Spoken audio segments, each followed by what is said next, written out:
Good morning students, मैं लक्ष्मी भदौरिया सुने और जाने चैनल की ओर से आप सभी का स्वागत करती हूँ।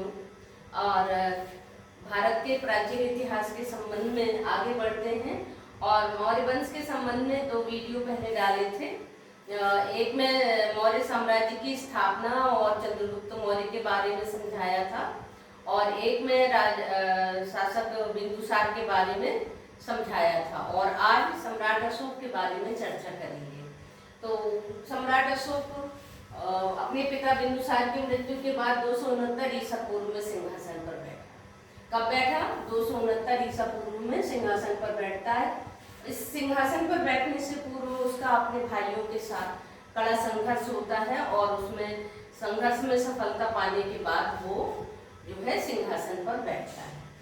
फिर जो इतिहासकार एच.जी. वेल्स हैं उन्होंने सम्राट अशोक की महानता को इस प्रकार स्पष्ट किया है। उसने कहा है कि सम्राटों में महानतम सम्राट अशोक को कहा है। उसकी महानता का कारण उसका विशाल साम्राज्य नहीं अपितु उसके चरित्र और उसके आदर्श और उन सिद्धांतों को बताया है जिनके आधार पर उसने शासन किया है। तो एच.जी. वेल्स ने सम्राट अशोक की महानता उसके आदर्श और सिद्धांतों को बताया है, जिन आदर्श और सिद्धांतों के आधार पर उसने इतने बड़े विशाल साम्राज्य पर शासन किया था। तो ये तो एच.जी. वेल्स की बात हुई। अब आगे बढ़ते हैं और आपको बताते हैं कि सम्राट अशोक का जन्म 304 ईसा पूर्व में हुआ था। दिव्यबदान ग्रंथ के अनुसार उसकी माँ का नाम सुभद्रांगी था, जबकि एक अन्य ग्रंथ में उसकी माँ का नाम धर्मा बताया गया है। तो इतिहासकारों में उसकी माँ के नाम के संबंध में मतभेद है। और फिर भाइयों से संघर्ष हुआ। 99 भाइयों का विवरण इतिहासकारों के द्वारा दिया जाता है। कड़े संघर्ष के बाद उसने सिंहासन पाने में सफलता मिली। फिर बिंदुसार की मृत्यु के समय अशोक अवंती उज्जैन का राज्यपाल था। आपने देखा होगा कि जब पिछले वीडियो में बताया था कि जब तक्षशिला में विद्रोह हुआ था तब बिंदुसार ने अशोक को तक्षशिला का विद्रोह दबाने के लिए भेजा था। तो अशोक उस विद्रोह को दबाने में सफल हुआ था। तो वहीं से उसकी प्रशासनिक कुशलता का परिचय मिलने लगा था। तो बिंदुसार की मृत्यु के समय अशोक अवंती का राज्यपाल था।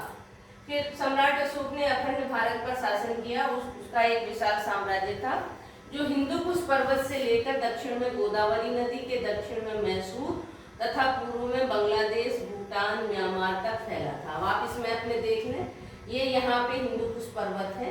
हिंदुकुश पर्वत से लेके दक्षिण में गोदावरी नदी मैसूर, ये यहाँ मैसूर है, ये गोदावरी नदी है यहाँ तक। और फिर पूर्व में बांग्लादेश, भूटान और म्यांमार तक उसका साम्राज्य फैला हुआ। अशोक ने कश्मीर में श्रीनगर और नेपाल में देवपत्तन नामक नगर बसाए। श्रीनगर और देवपत्तन का जो बसाने का जिम्मेदारी है वो अशोक की रही। इन्होंने ही इन दोनों नगरों का निर्माण करवाया। फिर अशोक को उसके अभिलेखों में देवनामप्रिय और देवनाम प्रियदर्शी की उपाधि दी गई। ये जो देवताओं का प्रिय है वो उपाधि अशोक ने धारण की थी, देवनाम प्रिय या देवनाम प्रियदर्शी। तो ये उपाधि अशोक ने धारण की थी।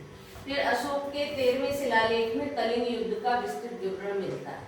अशोक ने जो शिलालेख लगवाए हैं जगह जगह पर, उनमें 13वां जो शिलालेख है उसमें कलिंग युद्ध का वर्णन मिलता है। कलिंग ये उड़ीसा में स्थित था। यहाँ पे अशोक ने 261 ईसा पूर्व आक्रमण किया।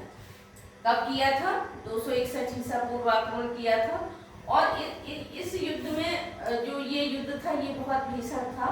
इस युद्ध में अशोक को विजय प्राप्त हुई, लेकिन इस भीषण नरसंहार से अशोक का हृदय परिवर्तन हो गया और उसने युद्ध नीति के द्वारा साम्राज्य विस्तार करने की नीति परिवर्तित कर ली और बौद्ध धर्म का अनुसरण कर लिया और अहिंसा में विश्वास करने लगा।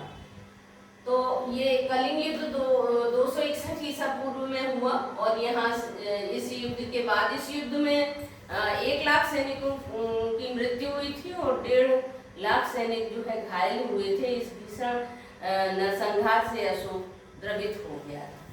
फिर अपने जीवन के उत्तरार्ध में अशोक ने बौद्ध भिक्षु उपगुप्त से बौद्ध धर्म की शिक्षा ली। इस युद्ध से उसका हृदय परिवर्तन हुआ और फिर उसने बौद्ध भिक्षु उपगुप्त से बौद्ध धर्म की शिक्षा ली। किससे? कौन था बौद्ध भिक्षु? उपगुप्त। इससे बौद्ध धर्म की दीक्षा ले ली। फिर अशोक ने जो कई शिलालेख बनवाए हैं, इनकी संख्या 14 है और इनमें उस कई विषयों से संबंधित जानकारी दी गई है।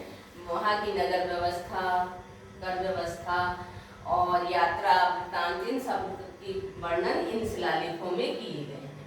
सम्राट अशोक ने बौद्ध धर्म के प्रचार प्रसार के लिए अपने पुत्र महेंद्र और पुत्री संघमित्रा को श्रीलंका भेजा था। बौद्ध धर्म अपनाने के बाद उसने बौद्ध धर्म के प्रचार प्रसार के लिए काफी प्रयास किया। तो सबसे पहले उसने अपने पुत्र और पुत्री को श्रीलंका भेजा था।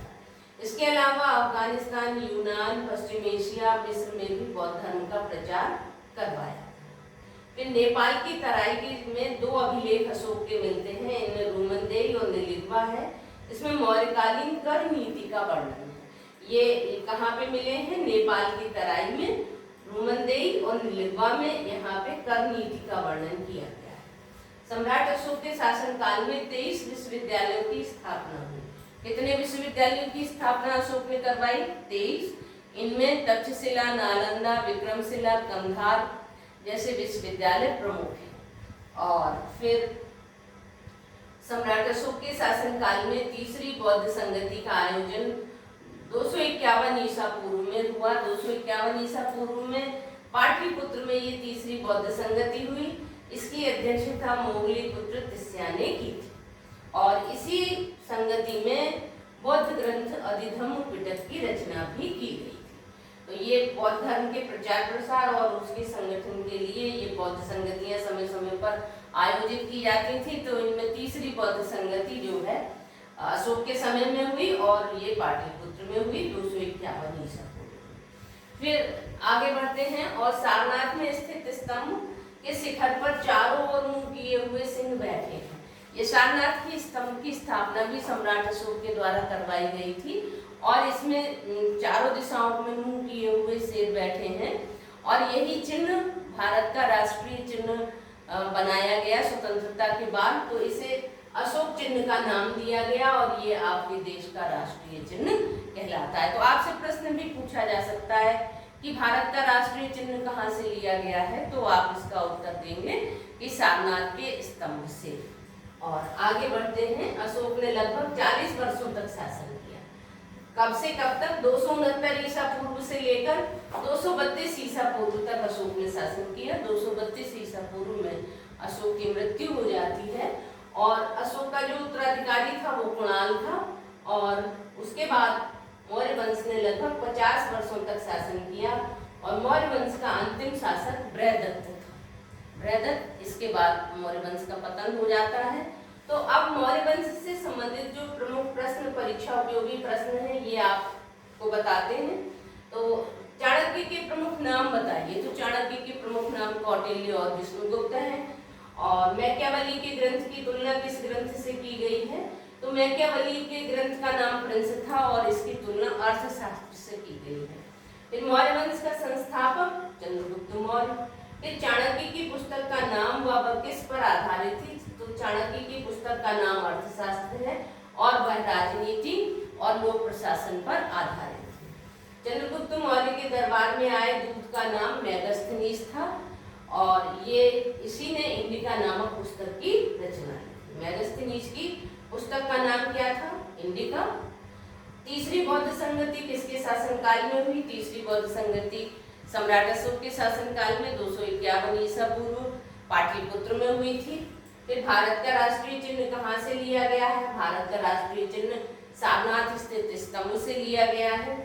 और कलिंग का युद्ध कब हुआ और इसका क्या प्रभाव पड़ा? कलिंग का युद्ध 261 ईसा पूर्व हुआ था और इसका जो प्रभाव था, तो इस युद्ध के बाद अशोक का हृदय परिवर्तन हो गया और अशोक बौद्ध धर्म का अनुयायी हो गया था और उसने युद्ध नीति का त्याग कर दिया था। तो ये इसके प्रभाव थे। ये प्रमुख प्रश्न हुए। इसी तरह से संबंधित प्रश्न आपकी परीक्षा में पूछे जाएंगे। आशा है आपको ये वीडियो पसंद आएगा। आप वीडियो को पसंद करें और चैनल को सब्सक्राइब करें। Thank you.